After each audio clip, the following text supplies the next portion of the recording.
Hi friends, welcome back to my channel మా ఇంటి అభిరుచి. ఈ రోజు వీడియోలో అయితే మీ అందరికీ ఉపయోగపడేలాగా ఒక రెసిపీ అయితే మీ ముందుకు వచ్చేసానండి. ఇంకా ఈరోజు మన ఛానల్లో చాక్లెట్ కేక్ ప్రీమిక్స్ అయితే తయారు చేయబోతున్నాను.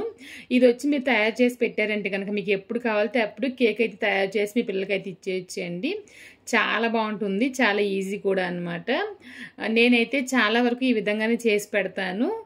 మా పాప చెప్పింది అనమాట, వీడియో తీయండి మమ్మీ, ఎవరికైనా ఉపయోగపడుతుంది కదా అని చెప్పేసి వెంటనే నాకు ఐడియా వచ్చిందనమాట. సో అందుకని చెప్పేసి నేను ఇది వీడియో అయితే తీయడం జరిగింది. మరి ఇంకెందుకు ఆలస్యం, వీడియోలోకి వెళ్ళి ఈ చాక్లెట్ కేక్ ప్రీమిక్స్ తయారీ విధానం ఎలా అని చూసేద్దామా.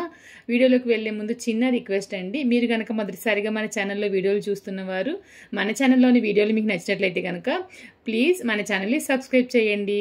ఇంకెందుకు ఆలస్యం, రండి వీడియోలోకి వెళ్ళి ఈ చాక్లెట్ కేక్ ప్రీమిక్స్ తయారీ విధానం ఎలా అని చూసేద్దాం.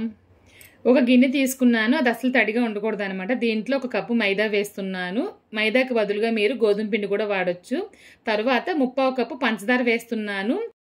పంచదార పొడి చేసి వేసేలా అయితే కనుక 1 కప్పు పంచదార పొడి వేయాలి. 3/4 కప్పు పంచదారని పొడి చేస్తే 1 కప్పు పంచదార పొడి అవుతుందన్నమాట. ఇప్పుడు దీంట్లో నేను 1 టీ స్పూను బేకింగ్ పౌడర్ వేస్తున్నాను. 1/2 టీ స్పూను బేకింగ్ సోడా వేస్తున్నాను. తర్వాత కొంచెంగా సాల్ట్ వేస్తున్నానండి. సాల్ట్ అనేది ఖచ్చితంగా వేయాలి, ఒక చిటికెడు సాల్ట్ అయితే సరిపోతుందన్నమాట.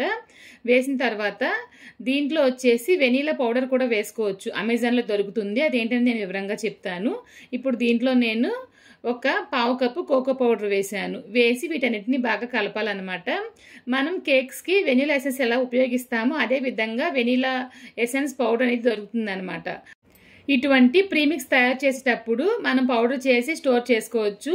మీరు అలా మీ దగ్గర పౌడర్ ఉండి వేసేటట్లయితే కనుక 1 టీ స్పూన్ పౌడర్ అయితే వేయండి. నేనైతే వెనీలా ఎసెన్స్ వేస్తాను కాబట్టి నేను పౌడర్ అయితే ఇందులో వేయడం లేదు. దీన్ని బాగా కలిపేశాను, అంతేనండి. చాలా సింపుల్గా మనకి చాక్లెట్ కేక్ ప్రీమిక్స్ అయితే తయారైపోయింది.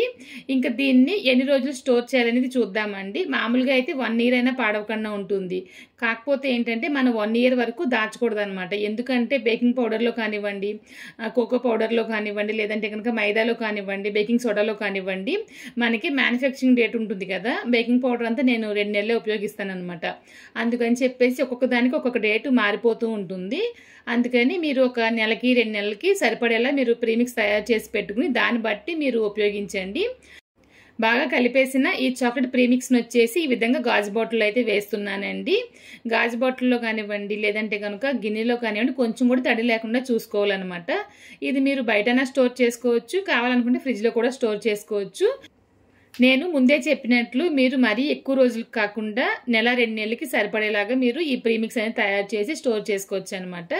ఇంకా ఈ ప్రీమిక్స్ని ఉపయోగించి కేక్ ఎలా తయారు చేయాలని చెప్పేసి చూద్దామండి.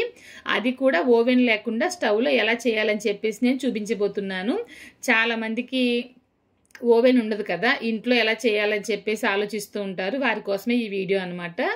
ఇంకా ఒక గిన్నె తీసుకున్నాను, దాంట్లో ఒక 4 టేబుల్ స్పూన్ల ఈ చాక్లెట్ కేక్ ప్రీమిక్స్ అయితే వేస్తున్నానండి. ఆల్రెడీ మన ఛానల్లో నేను చాలా రకాల బేకింగ్ రెసిపీస్ అయితే పోస్ట్ చేశాను. మీరు ఇంకా చూడలేదంటే కనుక ఒకసారి చూడండి, ఈజీగా ఉంటాయన్నమాట. ఓవెన్లో చేశాను, ఓవెన్ లేకుండా కూడా నేను చేశాను అనమాట. ఇప్పుడు గిన్నెలో నేను ఆ చాక్లెట్ ప్రీమిక్స్ వేశాను కదండి. ఇప్పుడు దీంట్లో తగినన్ని మిల్క్ వేస్తున్నాను అనమాట. పాలు వేసిన తర్వాత ఒక 2 టీ స్పూన్ల ఆయిల్ అయితే వేస్తున్నాను.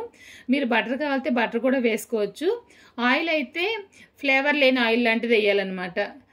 అంటే కొబ్బరి నూనె లాంటివి వేయకూడదు, నువ్వుల నూనె, వేరుశనగ నూనె లాంటివి వేయకూడదు. సన్ఫ్లవర్ ఆయిల్ వేసుకోవచ్చు, అంతేకాకుండా పామ్ ఆయిల్ కూడా వేసుకోవచ్చు.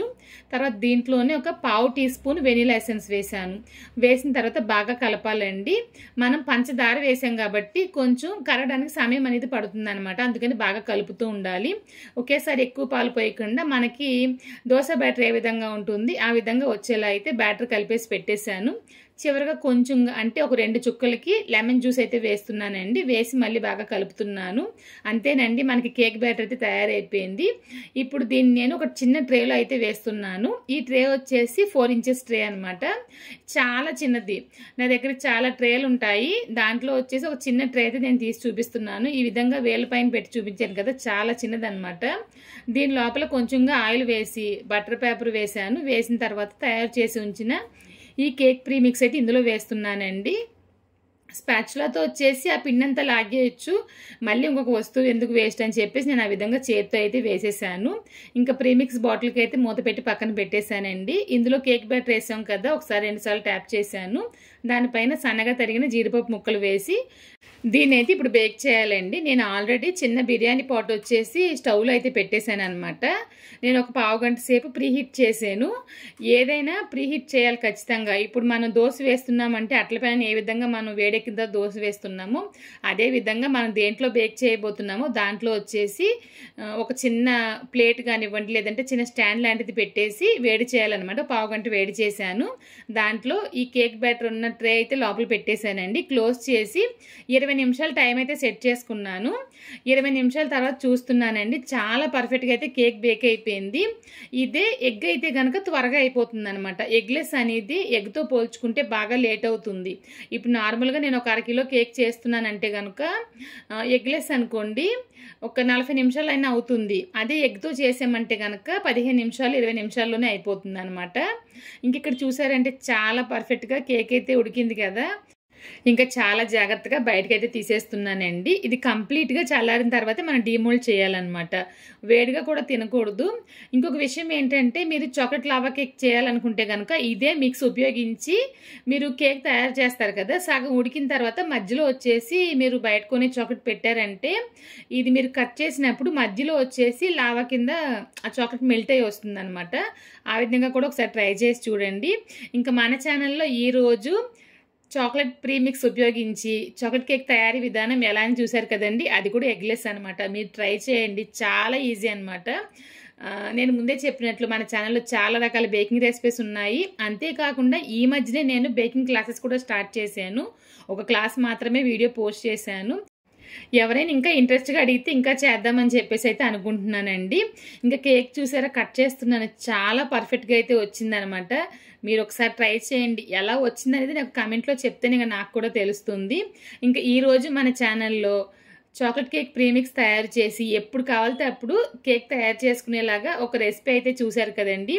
ఈ వీడియో అయితే మీకు 100% నచ్చుతుందని చెప్పి నేను అనుకుంటున్నాను.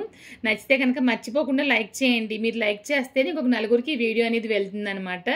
మర్చిపోకుండా షేర్ కూడా చేయండి. మీరు ఇంకా మన ఛానల్ని సబ్స్క్రైబ్ చేయలేదంటే కనుక ప్లీజ్ మన ఛానల్ని సబ్స్క్రైబ్ చేయండి. ఇంకొక వీడియోలో మళ్ళీ కలుద్దాం. Thank you.